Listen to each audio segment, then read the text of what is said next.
Hey co-stars, and our recent episode of the show on the fastest light speed systems in sci-fi was really successful, but it seems that some people weren't totally satisfied and they went all Simpsons comic book store guy on us. The worst episode ever. The resentment comes from Star Trek fans who insist that Star Trek has a load of other faster-than-light travel methods that are way faster than warp speed, and so Star Trek should have won, or at least tied with the Improbability Drive from Hitchhiker's Guide to the Galaxy, which is kind of a joke sci-fi franchise anyway. So I don't really think you should worry about that, but alright, I understand your pain. You removed it from its original packaging. No! It's no longer a collectible! Oh! Yeah, like the pain of a collectible being carelessly taken out of the box, your sci-fi franchise is being disrespected. So being a massive Star Trek nerd myself, I decided to make this video for you guys, for us, to set the record straight on 10 faster than warp speeds in Star Trek. Now, some dude on the internet worked out, maybe this is a Simpsons comic book store guy, but he worked out that there are 34 different types of faster than warp travel in Star Trek. Now, some of these aren't actual warp drives or anything, they're like the method of transportation that Q uses, for example, so I didn't include them. I chose 10 that are actually drive systems propelling ships through space at incredible speeds. So let's go. Number 1. Subspace Vortex. The Subspace Vortex method of travel was used by the Xindi in Star Trek Enterprise. It enabled ships to travel at 3 light years a minute, which is 180 light years an hour, 4,320 light years a day, which means you can cross the galaxy in less than a month. A trip that would take the USS Voyager around 70 years. The vortexes were activated by a phase deflector pulse, and the ship would basically enter into another dimension of space. Once inside, ships would be very hard to track.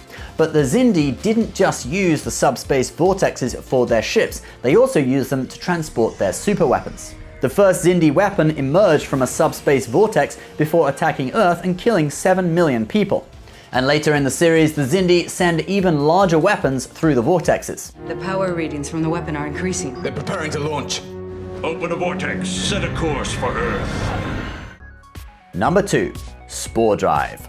So the Spore Drive from Star Trek Discovery enabled the ship to basically travel anywhere in the universe in an instant. For example, in one jump, the USS Discovery traveled 51,000 light years. Now, it's a very powerful faster-than-light drive system, but the idea of it remains somewhat ridiculous. The ship travels across a network of fungal spores that permeate the universe. Before Captain Pike tried it for the first time, he thought it was ridiculous too. If you're telling me that this ship can skip across the universe on a highway made of mushrooms, I kind of have to go on faith. The drawback of the Spore Drive was it needed to be connected to a living being, which served as the navigator to guide the ship across the Spore network. First, they have this thing, whom they christened Ripper. Now the Enterprise D having dolphins on board as navigators doesn't seem so weird after all, does it? Later on, Chief Engineer Stamets connects to the drive system and serves as the navigator, but the constant jumps take their toll on his body. Spore Drive could also be dangerous if you mess up the navigation or just don't know what's on the other side of the jump. Sensors indicate external temperature. Stuck in a gravity well of an O-type star. Collision is imminent. Number 3. Transwarp. Transwarp, the warp drive system of the LGBT community. Just kidding, it was used by the Borg, although the Borg were pretty liberal with their sexuality. Are you familiar with physical forms of pleasure? If you are referring to sexuality, I am fully functional. Remember, data is a machine. There's a term for that, machinophilia, attraction to machines. It's a crime in some countries, you know. Anyway, what was I talking about? Oh yeah, so transwarp. Now, when the Borg were not busy chatting up machines, they invented transwarp. We get a good look at it in the Next Generation episode Descent. It was a system of transwarp conduits across the galaxy where ships that entered would get swept away at incredible speeds.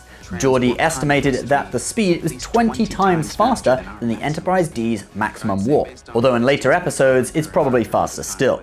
The Enterprise is able to follow the Borg ship inside a conduit, and later they even learn how to open the conduits themselves.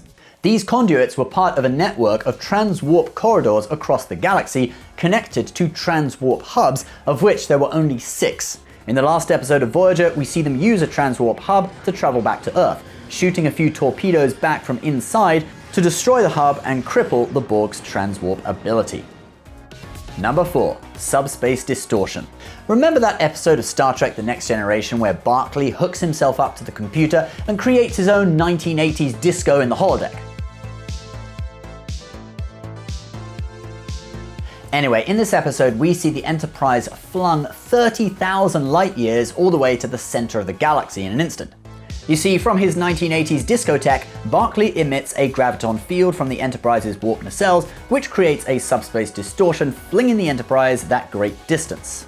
Now, Barclay was under the influence of an alien race when this happened, so it's not really his fault, and they do turn out to be friendly in the end, but unfortunately, Starfleet doesn't seem to be able to reverse engineer this technology to use it again in the future, so it was kind of a one-time thing.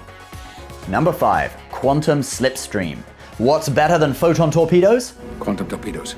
What's better than warp drive? Quantum drive. Well, kind of. That was from the Orville, but in Star Trek Voyager, there is a drive system known as Quantum Slipstream, and they do sometimes refer to it as Quantum Drive.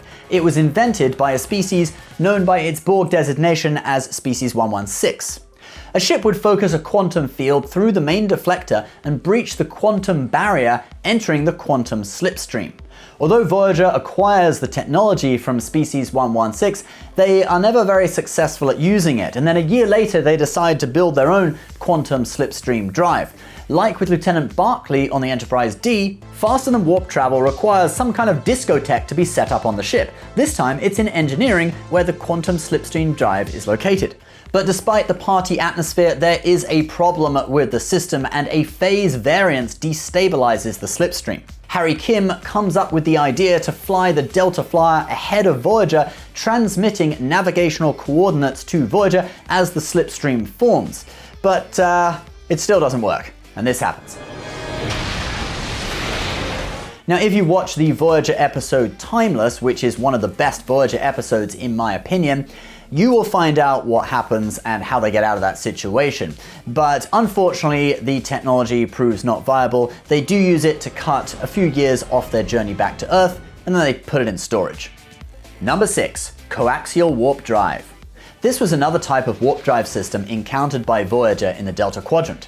The vessel was experimental and was manned by a test pilot who could change his appearance. Are we sure this isn't transwarp? Anyway, the drive worked by folding space, and it was experimental and had some issues. Voyager assisted with repairs.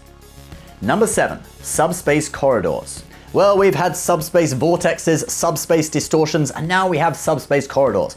These corridors were part of a network known as Underspace, discovered by the Vadwa out in the Delta Quadrant in Star Trek Voyager. The USS Voyager accidentally stumbles upon the network in the episode Dragon's Teeth. They are pushed out by another vessel patrolling the corridors.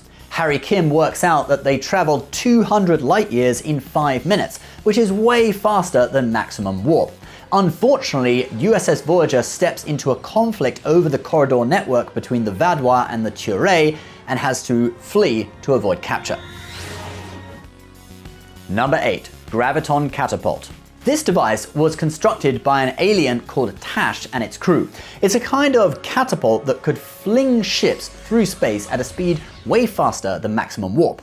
It was powered by Tetrion reactors, and Voyager is able to assist with repairs, which leads to Tash, the alien, allowing them to use it. Now, we never actually see Voyager on screen using the catapult, which freaking sucks. I mean, it was probably to do with budget constraints, but come on guys, I mean, that's like the most important shot of the entire episode. But anyway, here's what Janeway says about it. We activated the catapult and were hurtled across 30 sectors of space. In less than an hour, we cut 3 years off our journey.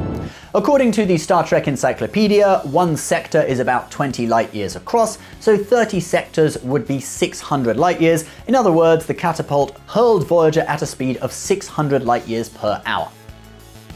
Number 9. Wormhole. Wormholes are a well-known theoretical space phenomenon in real life, not just in science fiction.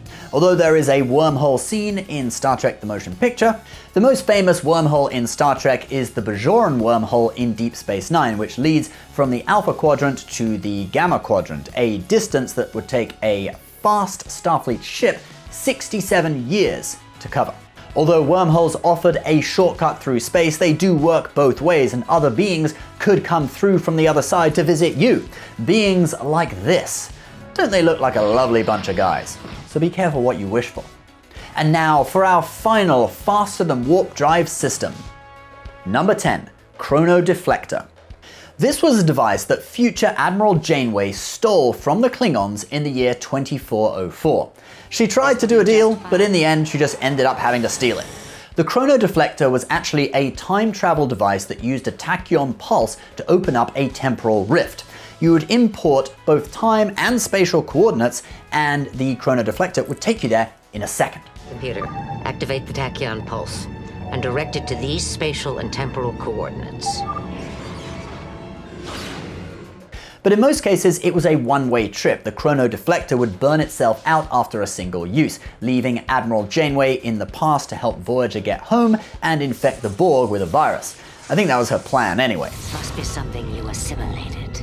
Alright guys, that is the video for today. Leave your comments below which one of these was your favorite, or are there any others that we missed. I'll put a link to some videos on my personal vlog channel on the end of this video if you want to check them out, and some of my other Star Trek videos on this channel. Feel free to watch them. Please subscribe if you're new.